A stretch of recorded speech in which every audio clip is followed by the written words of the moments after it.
بسم اللہ الرحمن الرحیم۔ شروع کرتا ہوں اللہ کے نام سے جو بڑا مہربان اور نہایت رحم والا ہے۔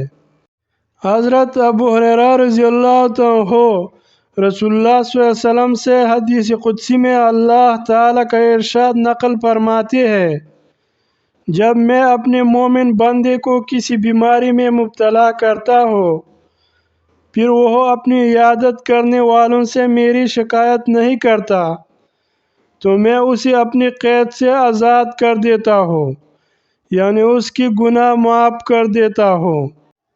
پھر اسے اس کے گوشت سے بہتر گوشت دیتا ہوں اور اس کے خون سے بہتر خون دیتا ہوں، یعنی اس کو تندرستی دے دیتا ہوں۔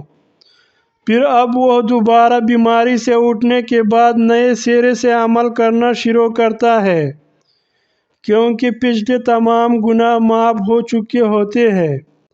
پیارے دوستو، اگر ویڈیو اچھی لگی تو لائک کریں اور چینل کو سبسکرائب کریں اور اپنے دوستوں کے ساتھ شیئر کریں۔ شکریہ۔